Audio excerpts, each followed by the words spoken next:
ಮಹಾತ್ಮ ಗಾಂಧಿ ಉದ್ಯೋಗ ಖಾತ್ರಿ ಯೋಜನೆ ವಿಚಾರ, ಬಹುಶಃ ಅನೇಕ ವಿಚಾರಗಳನ್ನ ಇವತ್ತು ಹರೀಶ್ ಕುಮಾರ್ ಅವರು ಮಾತಾಡಿದ್ದಾರೆ.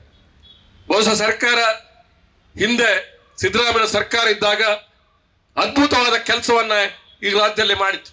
ಇವತ್ತು ನಮಗೆ ಗ್ಯಾರಂಟಿ ಕಾರ್ಯಕ್ರಮ ಕೊಡುವಂತ ಕಾರ್ಯಕ್ರಮ ಇದ್ರೂ ಕೂಡ ಇವತ್ತು ಸಮಗ್ರವಾದಕ್ಕೆ ರಾಜ್ಯದ ಅಭಿವೃದ್ಧಿಯನ್ನ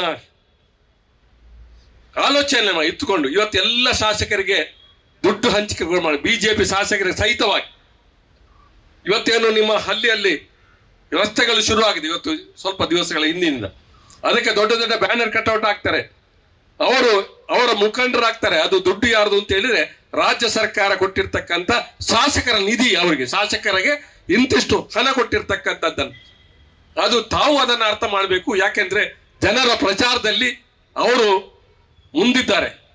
ಪ್ರಚಾರವನ್ನ ಮಾಡ್ತಕ್ಕಂಥದ್ದು ಮುಖ್ಯ ಅಲ್ಲ, ಬಡವರಿಗೆ ಕಾರ್ಯಕ್ರಮ ಅನುಷ್ಠಾನ ಆಗ್ತಕ್ಕಂಥ ಮುಖ್ಯ ಅನ್ನುವಂಥ ದೃಷ್ಟಿಯಲ್ಲಿ ಕಾರ್ಯಕ್ರಮ ಮಾಡಿರ್ತಕ್ಕಂಥ ಪಕ್ಷ ಇದ್ರೆ ಕಾಂಗ್ರೆಸ್.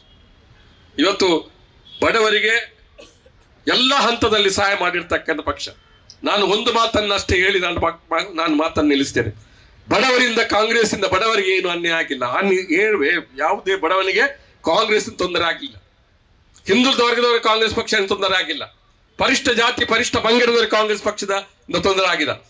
ಅಲ್ಪಸಂಖ್ಯಾತರಿಗೆ ಕಾಂಗ್ರೆಸ್ ಪಕ್ಷ ತೊಂದರೆ ಆಗಿಲ್ಲ. ತೊಂದರೆ ಆಗಿದ್ರೆ ಜಮೀನ್ದಾರರಿಗೆ, ಬಂಡವಾಳಶಾಹಿಗಳಿಗೆ, ಭೂಮಾಲಕರಿಗೆ ತೊಂದರೆ ಆಗಿದೆ ಹೊರತು ಸಾಮಾನ್ಯ ಜನರಿಗೆ ಕಾಂಗ್ರೆಸ್ ಪಕ್ಷದ ಯಾವುದೇ ರೀತಿಯ ತೊಂದರೆ ಆಗಿಲ್ಲ. ತೊಂದರೆ ಆಗಿದ್ರೆ ಇವತ್ತು ವಿರೋಧ ಪಕ್ಷದ ನಮ್ಗೆ ಪ್ರಶ್ನೆ ಮಾಡಬೇಕಾಗಿದೆ ಅಂತಕ್ಕಂಥ ಮಾತನ್ನು ಹೇಳಲಿಕ್ಕೆ ಬಯಸ್ತೇನೆ. ಅಧಿಕಾರಿ ಶಾಹಿಯಲ್ಲಿ ಏನಾದ್ರು ತಪ್ಪಾದ್ರೂ ನಾವು ಮಾತಾಡ್ಬೇಕು. ನಿನ್ನೆ ಉಡುಪಿಯಲ್ಲಿ ಜಿಲ್ಲಾಧಿಕಾರಿ ಒಬ್ಬರು ಇವತ್ತು ಕೇಸರಿ ಧ್ವಜವನ್ನ ಹಾರಿಸುವಂತ ಒಂದು ಕೆಲಸ ಮಾಡಿದ್ದಾರೆ. ಅದು ನಾವು ತಪ್ಪು ಅಂತ ಎಲ್ಲ ಕಾಂಗ್ರೆಸ್ ಅವರು ಹೇಳಬೇಕಾದ ಅಗತ್ಯ ಇದೆ ಅಂತ ಹೇಳ್ತಕ್ಕಂಥ ಮಾತನ್ನು ನಾನು ಹೇಳಲಿಕ್ಕೆ ಬಯಸ್ತೇನೆ.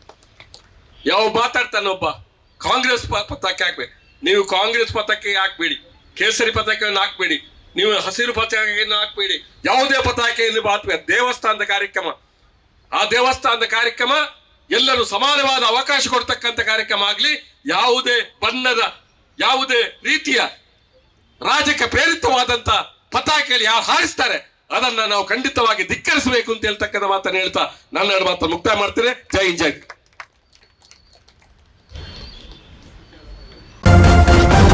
ನ್ಯೂಸ್ ಫಸ್ಟ್, ನಿರ್ಭೀತಿಯಿಂದ ನಿಮ್ಮ ಪರವಾಗಿ.